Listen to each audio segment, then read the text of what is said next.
80. Evangelho de Mateus, capítulo 18, versículos 6 a 9.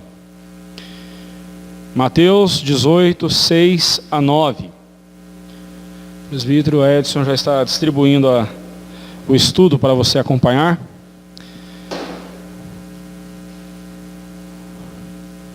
Vamos ler juntos? Mateus 18, 6 a 9. Leamos.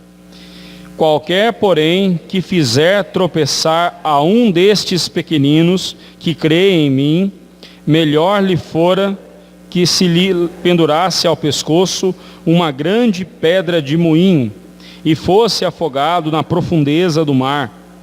Ai do mundo por causa dos escândalos, porque é inevitável que venham os escândalos, mas ai do homem pelo qual vem o escândalo. Portanto, se a tua mão ou teu pé te faz tropeçar, corta-o, lança-o fora de ti. Melhor é entrares na vida manco ou aleijado, do que tendo duas mãos ou dois pés, seres lançado no fogo eterno. Se um dos teus olhos te faz tropeçar, arranca-o e lança-o fora de ti. Melhor é entrares na vida com um só dos teus olhos, do que tendo dois, seres lançados no inferno de fogo. Bem, então nesses 4 versículos, o Senhor Jesus, ele continua o assunto que ele já vinha falando desde o versículo 1, né, sobre o cuidado para com os pequeninos. E assim ele aponta para o perigo de fazer tropeçar, né? Fazer um desses pequeninos tropeçar. Literalmente a palavra é escandalizar. Nós vamos ver isso daqui a pouco. Então vejamos aí, o assunto desse capítulo, desse trecho não façam os pequeninos tropeçar. Nós temos aí uma advertência do Senhor Jesus. Ai daquele pelo qual vem o escândalo, né? Qualquer, porém, que fizer tropeçar a um desses pequeninos, é melhor amarrar uma pedra enorme de moinho no pescoço e pular e se jogar no fundo do mar, na profundeza do mar, né? Mas primeiramente vejamos aí, quem são os pequeninos, aos quais Jesus se refere aqui no verso 6, né? Nós vimos no estudo anterior, no versículo 1 a 5, que Cristo tomou uma criança, possivelmente ali era uma criança uns 5 anos, 6 anos no máximo, uma criança pequena.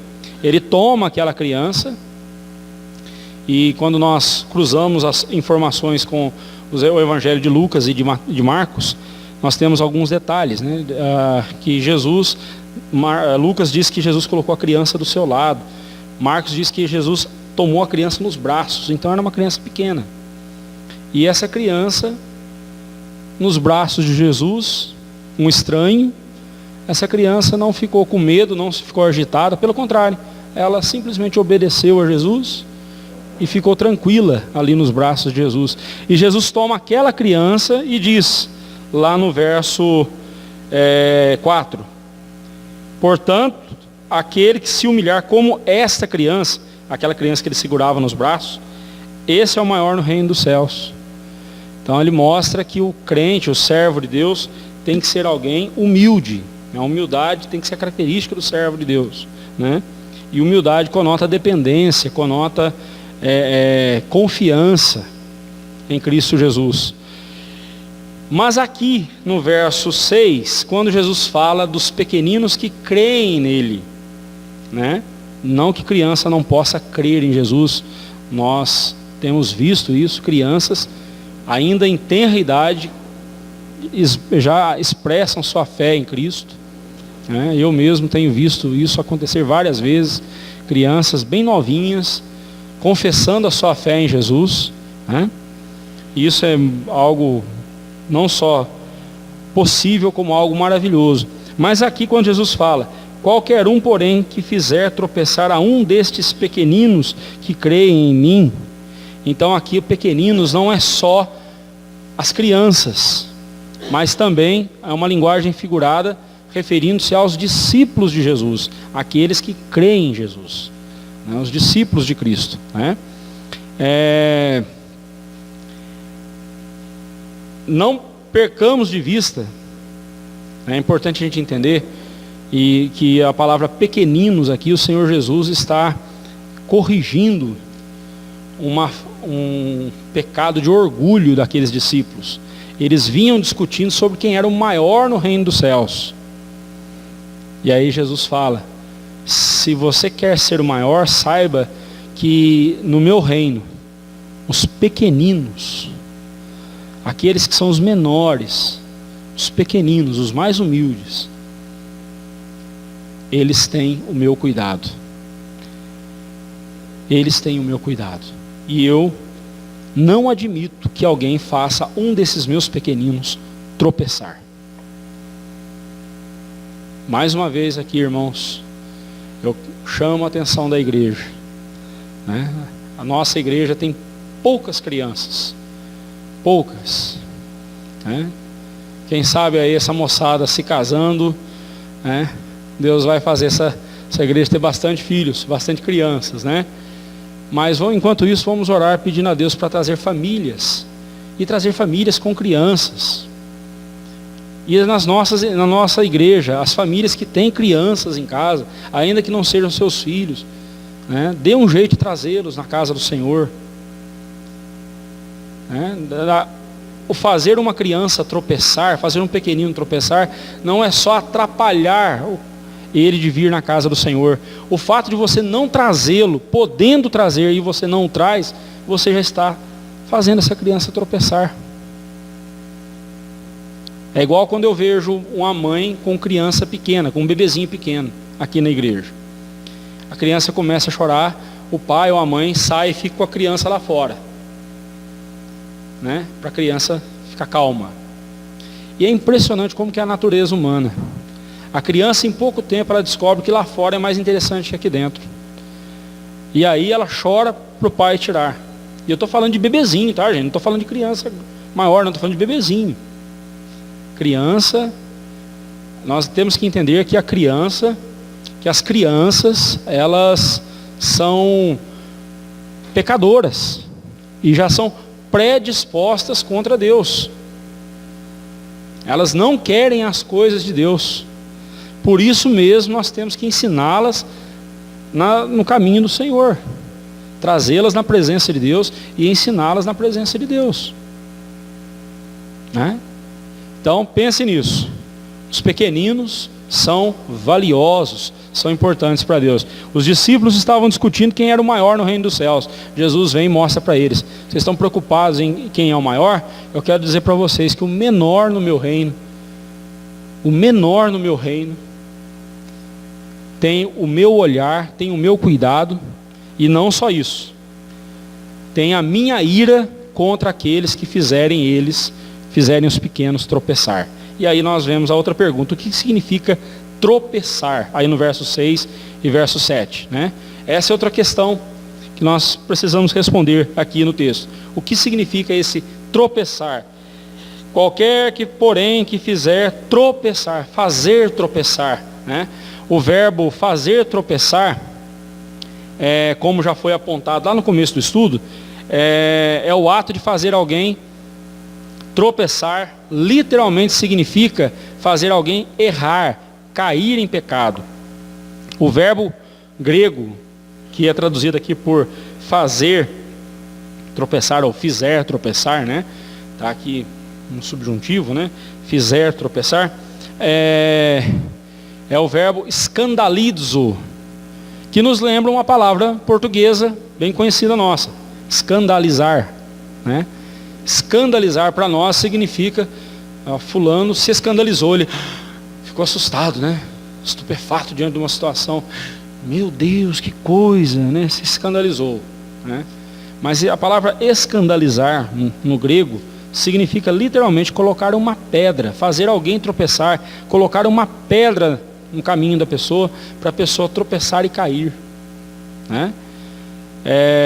É mais do que causar espanto nos outros. Pois, o ato de levar alguém a se desviar da verdade, a pecar contra Deus.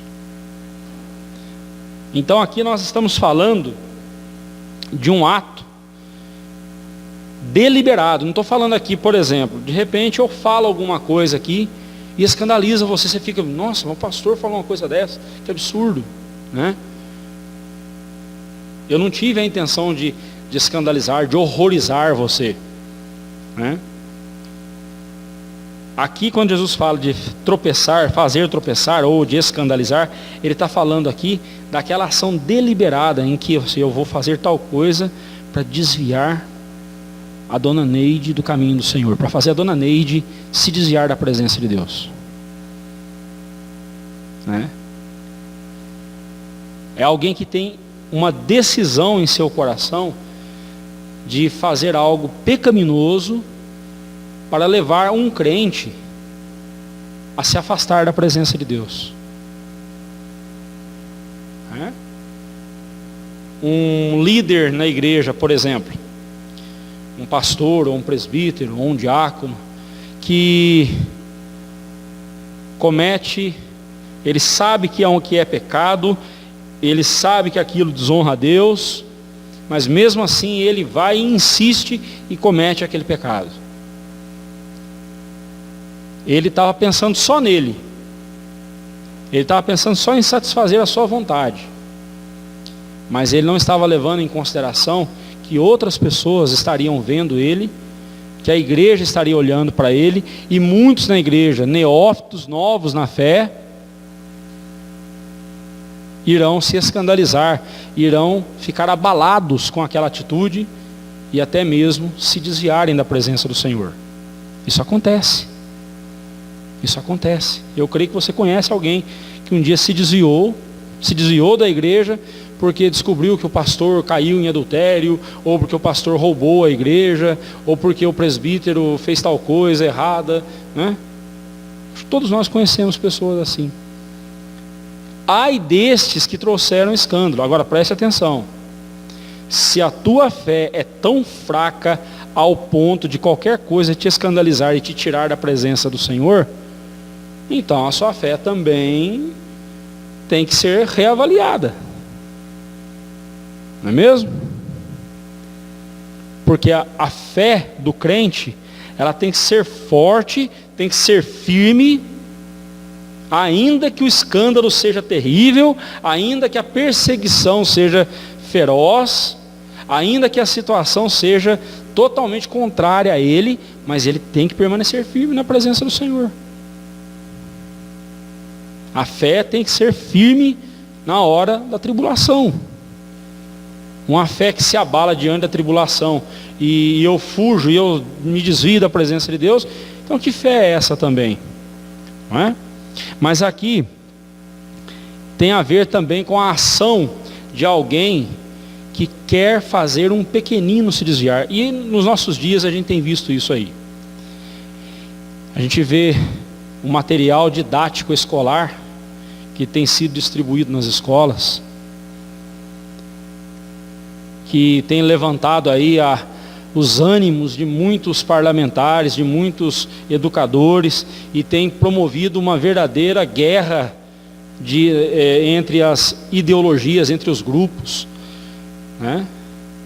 Material para crianças de 4, 5, 6 anos, com conteúdo pornográfico, não é outra palavra não, é pornografia aquilo, e dizendo que aquilo é educação sexual. Compete à família educar a criança. E nós sabemos muito bem que esse tipo de material tem como objetivo erotizar as crianças, o que a televisão já faz há muito tempo. Erotizar as crianças. E pior, perverter a cabecinha delas, confundi-las. Será que eu sou mesmo um menino? Será que eu sou mesmo uma menina? Mas eu sou um menino, e se eu quiser ser menina?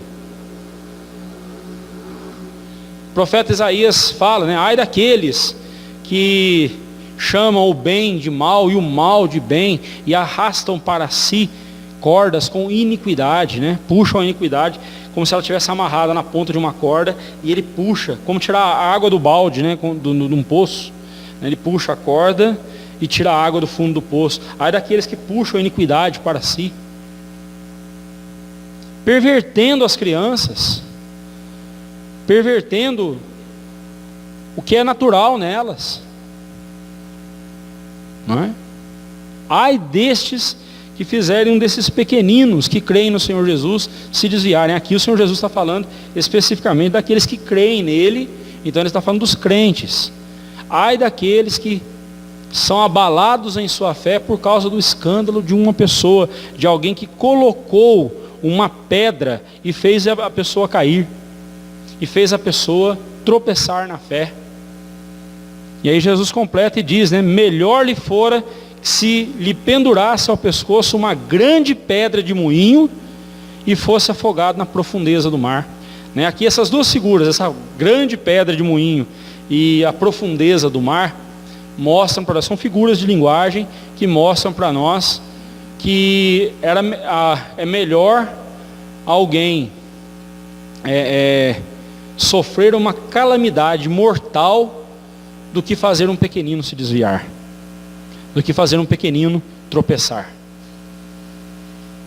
É melhor, aí ele fala, né, da grande pedra de moinho. Os moinhos antigamente, eu procurei essa imagem na internet, eu não achei, mas naqueles tempos, né, os moinhos de pedra, eles funcionavam assim, tinha uma pedra fixa enorme, que ficava na base, e a outra pedra, ela ficava rodando em cima dessa pedra fixada, nessa pedra fixa. E essa pedra que ficava rodando, era puxada por um jumento ou um boi, né? Era uma pedra pesadíssima. Uma pedra pesadíssima, né? Pesando talvez 1 tonelada ou mais. E ali o grão era moído, né? Era colocado o grão ali, e a pedra passava em cima e moía o grão, né? Moía o grão. Jesus falou, é melhor amarrar um peso desse no pescoço e se lançar na profundeza do mar. Lá na profundeza do mar. E morrer afogado, obviamente, porque com uma pedra amarrada no pescoço, você não consegue sair de lá de jeito, você vai morrer afogado. Então é melhor você trazer dano para a sua vida do que você fazer um pequeno desviar-se da presença do Senhor. E aí, pensando aqui mais uma vez nas crianças, né? Falando de nós agora, nós não podemos tratar nossas crianças como estorvo. Nós não podemos tratar os nossos filhos, as nossas crianças, como problema ou coisa que nos atrapalha. Aliás, todas as vezes que Cristo fala das crianças, ele deixa bem claro que quem atrapalha quem, não é a criança que atrapalha o adulto, é sempre o adulto que atrapalha a criança. Numa outra ocasião, os discípulos, as crianças, as pessoas estavam trazendo as crianças para Jesus abençoar, os discípulos estavam, não incomodem o mestre, não incomodem o mestre. Jesus falou, deixem vir a mim os pequeninos, não os impeçais, porque deles é o reino dos céus. Quem que atrapalha quem? Geralmente é o adulto que atrapalha a criança. Geralmente é o adulto que não orienta a criança, que não dirige a criança, que não conduz a criança. Porque a criança está sob a responsabilidade do adulto. Irmãos, nós precisamos olhar para os nossos pequenos e vê-los como bênção do Senhor, como joias, como diamantes brutos. Vão dar trabalho, vão dar mesmo, né? Vão exigir paciência da gente. Mas a gente tem que olhar para eles e entender que, se nós não fizermos por eles aquilo que Cristo nos manda fazer, nós estamos fazendo os pequeninos tropeçarem. Quantos pais que no domingo, ao invés de trazer o filho, a criança na casa do Senhor, leva para passear, leva para shopping, leva para parque, leva para cinema. E aí chega na hora de vir para o culto, tadinho, está cansado, deixa ele dormir. Mas claro, o dia do Senhor você tomou para você, o dia do Senhor você usa para você, e não para adorar a Deus, não para se deleitar na presença do Senhor. Aí vai dormir mesmo aqui, ué. Aliás, não vai dormir aqui, né? Vai dormir em casa, porque vai ficar com dó, tadinho. Isso. Prive o seu filho pequeno de estar na casa do Senhor. Um dia ele não estará mais aqui. E a culpa foi sua porque você não... você foi tropeço na vida dele. Isso é muito sério, irmãos. Isso é muito sério. Né? Falemos isso para os pais que têm filhos pequenos. Mostremos isso para eles. O Senhor Jesus, olha como o Senhor Jesus lida com aqueles que fazem os pequeninos tropeçar. Melhor lhe for amarrar uma pedra no pescoço e pular na profundeza do mar e morrer lá no fundo do mar. Melhor trazer dano a si mesmo do que trazer dano a esses pequeninos. Porque quem trouxer dano, é inevitável que o escândalo venha. Não tem como.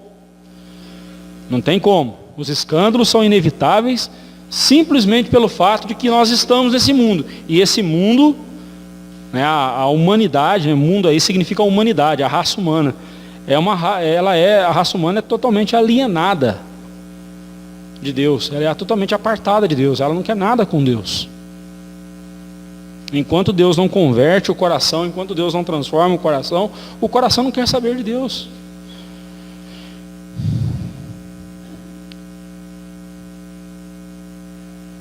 Os escândalos são inevitáveis, né?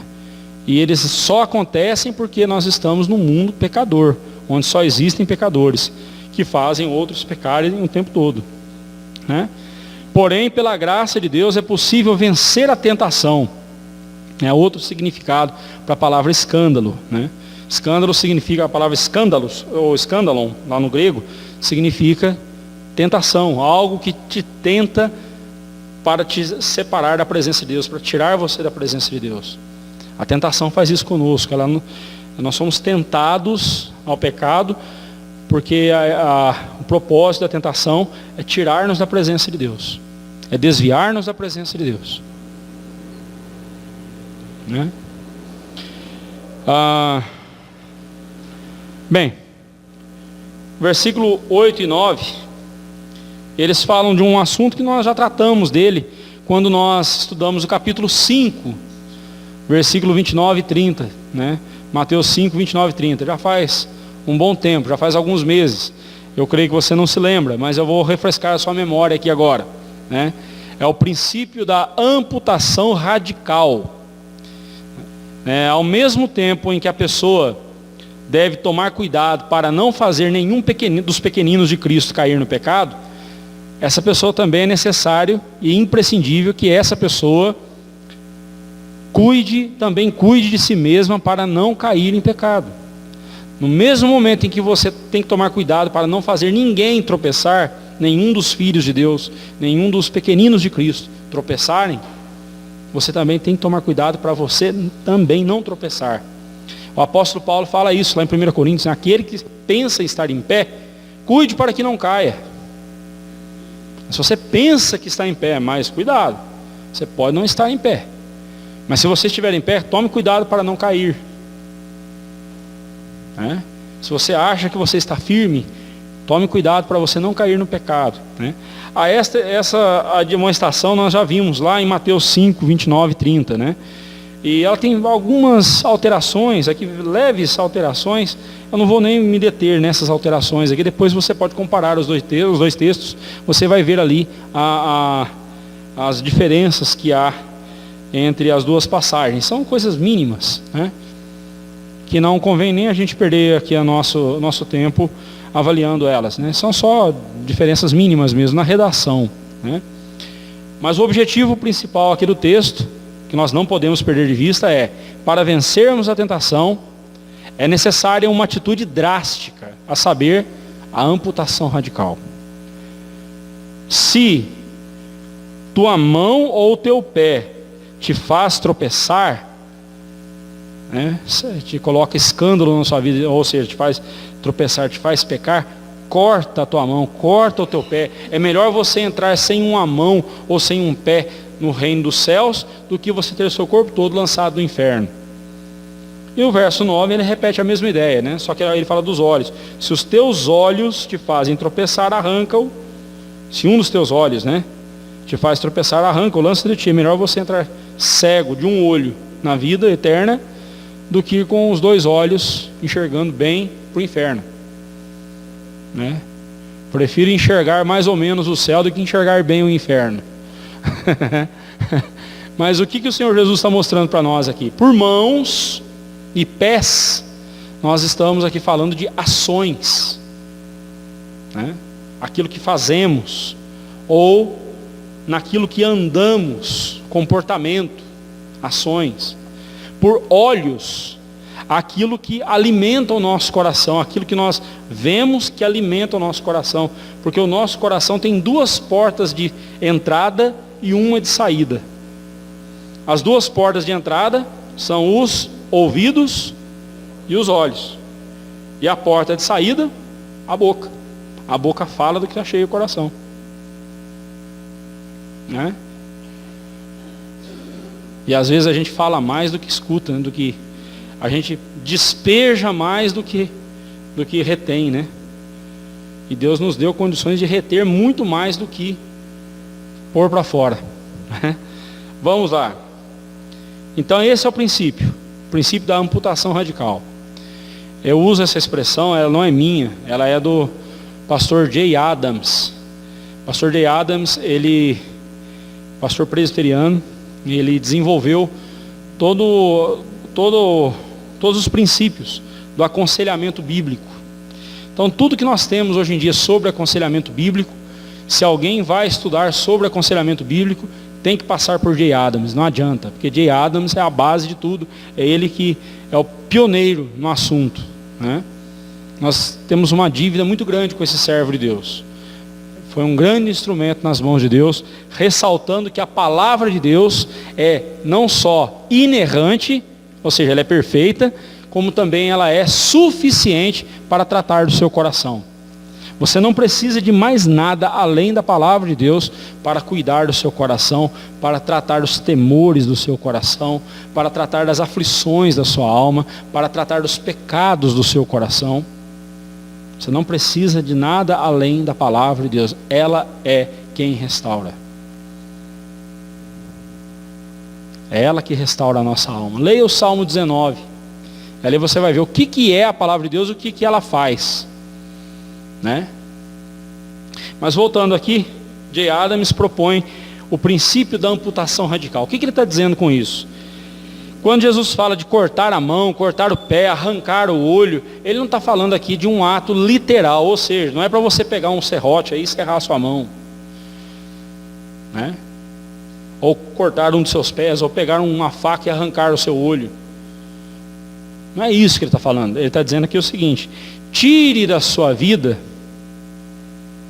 pensando no versículo 8, nas ações, deixe de lado todas as ações, deixe o caminho, né, os pés, deixe o caminho errado, o caminho do pecado. Se você, lá em Provérbios fala, que o sábio, ao ver o mal, se desvia dele. O sábio, ao ver o mal à sua frente, ele se desvia do mal. Mas o louco, não, o louco vai correndo em direção ao mal. O pecador vê uma oportunidade de pecar e ele vai correndo para o pecado. O servo de Deus não, ele vê o pecado e ele se desvia dele. Lembra de José, filho de Jacó? A esposa de Potifar o agarra e você vai para a cama comigo agora. E ele, de jeito nenhum, ele saiu, deixou as vestes dele, deixou as roupas dele nas mãos da mulher, né? A túnica dele, né? Não que ele saiu totalmente sem roupa, mas a túnica que ele se cobria ficou nas mãos dela. E ela então faz toda aquela trama, a gente sabe o que deu. Ele foi parar na cadeia injustamente, né? E ele foi injusto. Ele foi para a cadeia injustamente. Mas aí o José, ele viu o pecado e fugiu. Paulo diz a mesma coisa para nós. Fugir da impureza. A palavra impureza significa, ali no grego, é porneia, que significa, de onde vem a nossa palavra pornografia, né? Porneia significa toda forma de comportamento sexual contrário à palavra de Deus. Quer seja visual, quer seja por ações, seja como for, por pensamento, toda forma de impureza. Essas coisas tornam o nosso coração impuro, tornam o nosso pensamento impuro, impróprio diante de Deus. E Paulo fala, fugir da impureza. Se você estiver diante de uma situação em que você está sendo tentado a pecar, fuja. Arranque isso da sua vida, corte isso da sua vida. O alcoólatra, né? Converteu-se a Cristo Jesus e agora ele não é mais alcoólatra. Os alcoólicos anônimos continuam dizendo, né? Se você entrou ali para o processo do Alcoólicos Anônimos, você é um alcoólatra. Você só está limpo por 1 ano, 2 anos, 3 anos, mas você não pode voltar a beber, porque se você tomar o primeiro gole, você vai voltar para o alcoolismo. O camarada já sai dali pensando no primeiro gole. É só uma questão de tempo. É só uma questão de tempo. E ele já sai pensando assim, se eu tomar o primeiro gole já era. Mas se eu tomar o primeiro gole já era. Se eu tomar o primeiro gole já era. Olha quanto que ele já pensou no pecado. Mas se ele, como crente em Cristo Jesus, ele entendeu o seguinte, não, eu sou nova criatura em Cristo Jesus. Eu não sou mais um alcoólatra, agora eu sou um crente em Cristo Jesus. Eu sou tentado sim a beber. Eu tenho vontade de beber, mas não vou. Porque agora a minha vontade também é agradar a Deus. Eu quero agradar a Deus. E eu não vou voltar mais para o pecado. Senhor, me ajude e eu não vou voltar mais para o pecado. E ele aplica a palavra de Deus ao seu coração, ele vai vencer o pecado. Mas aí, você como pecador, como eu, sabe muito bem o que é ser tentado em alguma área que constantemente ali, né, fica martelando, igual uma goteira pingando na gente ali, né? Mas aí esse irmãozinho, ele voltando para casa, no caminho, na rua da casa dele, tem 2 botecos. O que ele deve fazer? À luz do versículo 8. O que ele deve fazer? Desviar-se. Vai para a rua de trás. Muda o caminho. Anda um pouco mais. Corta a volta. Não passa em frente. Não passa em frente. Porque uma hora a carne dele, que é fraca para orar, porque para pecar ela é muito forte, a carne dele vai clamar e ele não vai aguentar, ele vai cair no pecado. Então, aplique o princípio da amputação radical, mude, arranque isso da sua vida. O mesmo se aplica ao versículo 9, quando fala dos olhos. Tire das suas vistas aquilo que incita você ao pecado. Nós somos uma sociedade visual, né? Antigamente, vamos pegar esse exemplo da pornografia, porque isso aí está alastrando, isso tem destruído famílias, tem destruído casamentos, na pornografia. Antigamente, um homem para comprar alguma revista pornográfica, ele tinha que ter muita vergonha ou falta de vergonha. Porque ele ia na banca, chegava, olhava para ver se não tinha ninguém, só o vendedor, aí ele falava, me vê a revista tal aí. Se o cara fosse surdo, se o vendedor da banca fosse surdo, ele ficava ainda mais apurado ainda, né? Me vê a revista tal aí, me vê a tal revista. Mas ele tinha que se expor de alguma forma. Hoje não. Não esqueço de uma cena. A gente ri porque acaba sendo engraçado, mas é triste. Uma vez, naquela locadora lá, que a gente ia lá no Jardim Sul, na rua da nossa casa, tinha uma locadora, a gente sempre pegava filme para assistir, mas tinha uma salinha que era a sala dos filmes pornográficos. Aí um certo dia está uma mãe com seu menininho, devia ter uns 3 ou 4 anos o menino, ela escolhendo filmes. Filho, vem aqui para você ver o filme que você quer e tal. Aí o menino, tô aqui, mãe. Aqui aonde? Aí o dono da loja, está lá na sala do filme pornô. A mãe ficou roxa de vergonha, não sabia o que fazia. Ela não sabia se entrava para tirar o menino, ficou numa situação difícil, né? Porque o menino entrou, a porta estava aberta, ele entrou, né? Aí você, né, vê a situação. Mas hoje não. Hoje você com o celular na mão, sem qualquer dificuldade. Se você não põe aqueles dispositivos para bloquear sites indesejados, até mesmo sem você querer, você é invadido na sua privacidade. Por exemplo, Facebook. Você está ali vendo as imagens no Facebook, daqui a pouco tem um sem noção da vida que me coloca uma imagem lá totalmente imprópria. Não é? WhatsApp também. E veja bem, meus irmãos, o pecado ele é tão podre, é tão sujo, que quando a gente menos percebe, a gente está começando a compartilhar coisas que a gente não deveria compartilhar, jamais.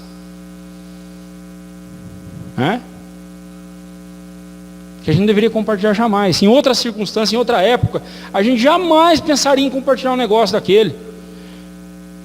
Mas é que devagarinho. Hoje foi uma imagem de uma criança seminua. Amanhã é a imagem de um cara sem camisa. Daqui uns dias é a imagem de uma mulher sem roupa.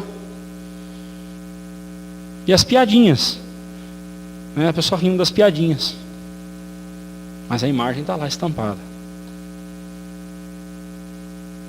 A imagem está lá estampada.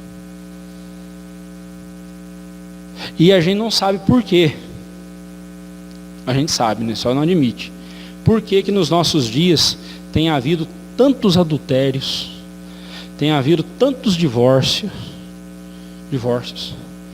tem havido tantos casos de estupro, tanto caso de pedofilia, tantos casos de incesto, de homossexualismo. A gente não faz ideia por quê. Sabe por quê? Porque de tanto ver essas coisas, a princípio a gente leva um susto, depois a gente vai se acostumando, e quando a gente se acostuma com o pecado, ele faz o estrago dele. A Janaína usa uma figura bem interessante, bem engraçada, mas ilustra bem isso. Se você pegar um sapo, não é o sapo mesmo, sapinho, e jogá-lo numa panela de água fria, ele vai ficar ali numa boa, tranquilinho. Mas se você pegar esse mesmo sapo e jogar na panela de água fervendo, tão logo ele sinta o calor da água, ele vai dar um jeito de pular fora. Mas se você pegar esse sapo com a panela de água fria e levá-la ao fogo bem baixinho, e o sapinho nadando lá dentro, tranquilo, e a água vai esquentando, daqui a pouco o sapinho vai se acostumando com o calor da água, daqui a pouco o sapo está cozido, está morto. O pecado faz isso com a gente. Ele vai nos cozinhando no banho-maria. Lembra de Davi? Quando pensamos no adultério de Davi, como que começou o adultério de Davi?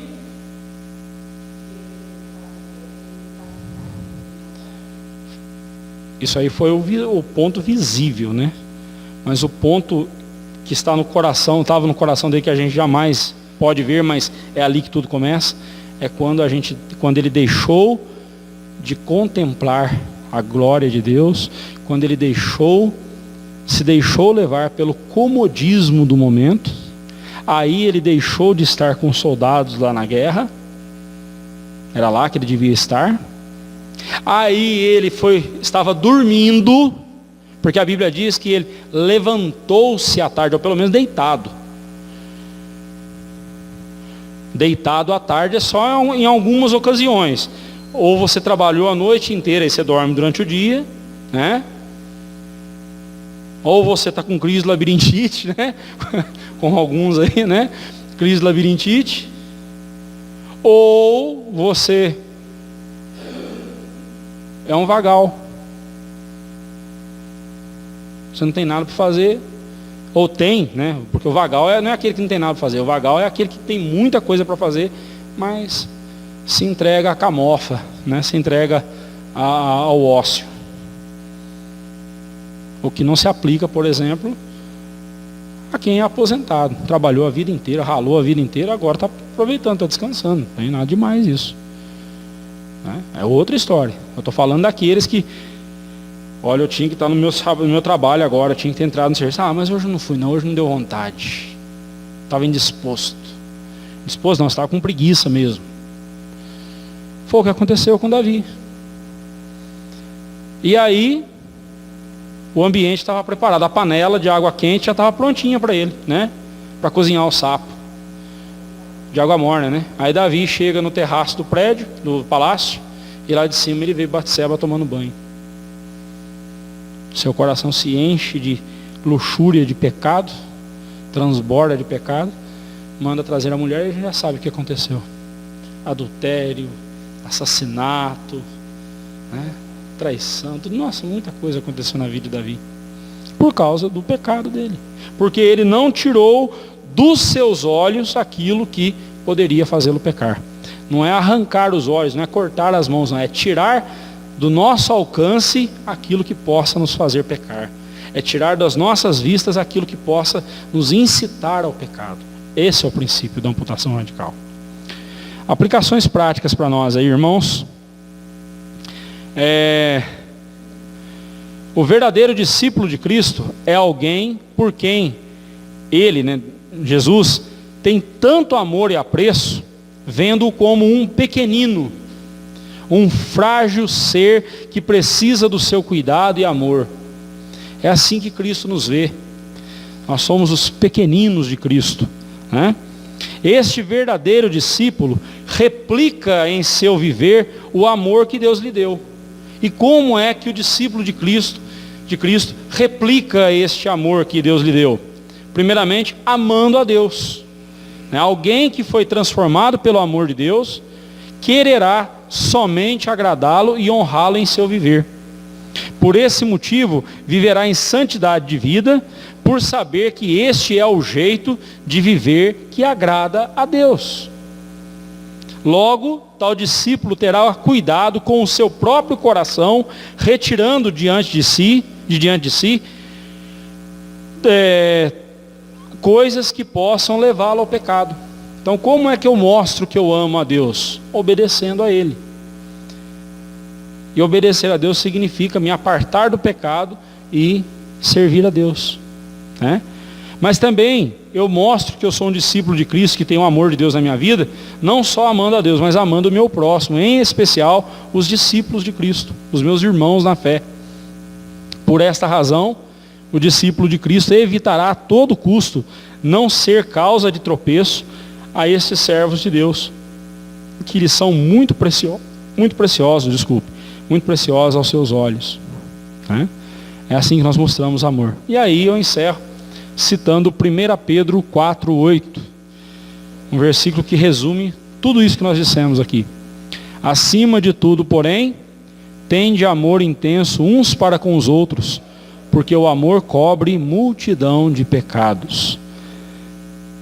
E semana que vem nós veremos, nos próximos estudos, nós veremos sobre como nós devemos tratar aquele irmão que pecou contra nós, né? Semana que vem ainda continuaremos esse assunto sobre os pequeninos, né? Os pequeninos de Cristo. E a partir do verso 15 nós veremos depois, nos próximos estudos, como é que nós devemos tratar nossos irmãos que falharam conosco, que pecaram contra nós. Nós veremos isso, ok? Que Deus nos abençoe e que Deus nos ajude a viver em amor para com Ele e para com o nosso próximo, evitando o pecado, evitando ser tropeço para os mais fracos na fé, os mais frágeis na fé, e que assim possamos crescer juntos para a glória do Senhor. Amém.